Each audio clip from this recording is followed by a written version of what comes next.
德军士兵掏出电焊，试图烧穿2米厚的铁门，但烧了半天铁门却纹丝不动。德军见状，快速抡起大铁锤，但砸了好一会还是没有任何动静。无奈之下，德军又拿出电钻，对着铁门一顿输出。而德军之所以会对一个铁门施以酷刑，是因为英军士兵闯入了他们的大炮基地，试图摧毁他们的大炮。这2门大炮不仅威力巨大，而且由雷达控制，能够精准打击25公里外的敌军军舰。因此，英军派出一支特遣小队前去摧毁这2门大炮。由于大炮安装在山洞里，唯一能通往山洞的路被德军重兵把守，英军只能从悬崖底下爬上去。于是他们找到一名攀岩专家，协助小队摧毁大炮。但才刚刚起航，就迎面撞上德军的巡逻艇。队员们强装镇定，各自忙活着，但德军还是来到了他们跟前，逼停小船强行上来检查。就在德军四处搜寻时，突击小队突然发动攻击，打了德军一个措手不及，很快就将德军全部消灭，然后扔出一个大炸弹，将德军巡逻艇炸得4分5裂。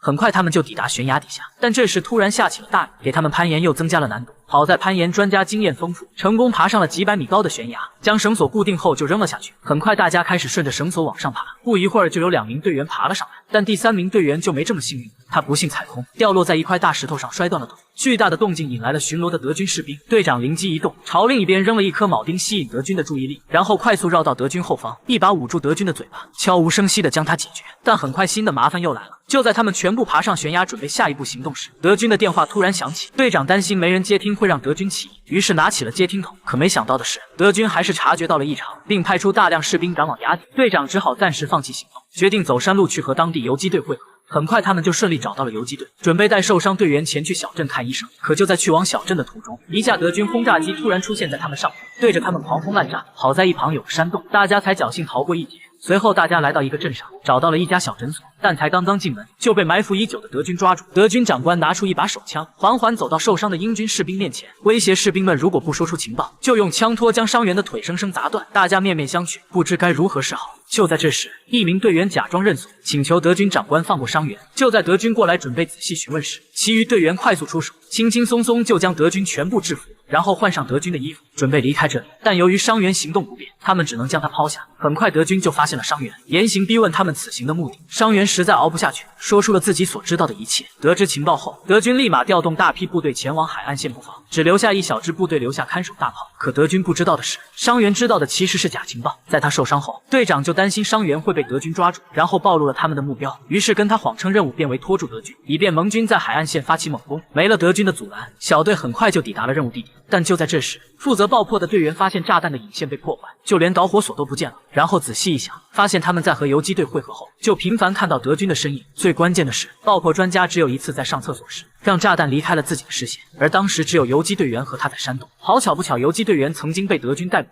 随后不知为何又完好无损地放了出来。队长一听便断定游击队是叛徒。游击队员见身份暴露，立马拿枪试图反击，不料被队长一枪击毙。然后几人商量了好一会，决定利用德军的炸药将大炮摧毁。于是关闭炮台的大铁门，准备制造陷阱。但在反锁铁门时，不小心触发了警报装置。很快大批德军赶过来，士兵一把割开升降机的电线，然后将炸弹引爆电源连接在升降杆上。一旦升降机滑轮触碰到电源，2根导线就会自动连接，引爆德军的军火库。再将引爆电源抹黑后，英军士兵又在大炮的转动轴上安装了一个炸弹，以此迷惑德军。接着队长又拿出一只老鼠放在大炮的下面，然后带着爆破专家顺着绳索滑了下去。就在他们离开的后一秒，德军用电焊烧穿了铁门，一名士兵立马端起机枪对着里面疯狂扫射，确认安全后又合力推开铁门。一大批德军快速举枪冲了进去。英军士兵听到德军的声音，立马纵身一跃跳进大海，游到了接应的渔船旁，随后向盟军传达了进攻的信号。很快德军的雷达就探测到盟军舰队的信号，但他们担心有陷阱，不敢贸然使用大炮，于是立马展开了地毯式搜寻。不一会儿就发现了转动轴上的炸药。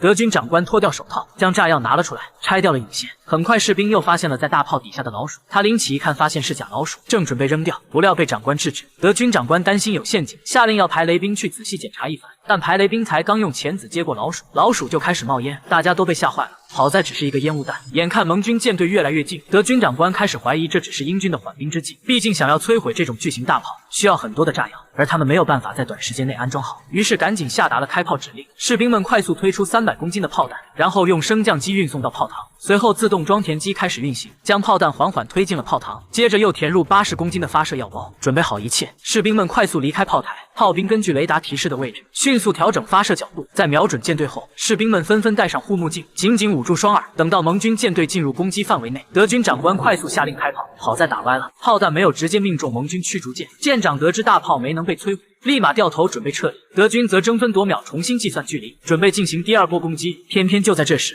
升降机的滑轮碰到了英军设置的引爆电源，德军军火库瞬间被点燃，士兵们被吓坏了，纷纷想要逃离这里，但终究还是为时已晚。盟军舰队在看到巨大的火花后，立马全速朝纳瓦龙岛冲去，最终成功救下岛上被困的2000名英军士兵。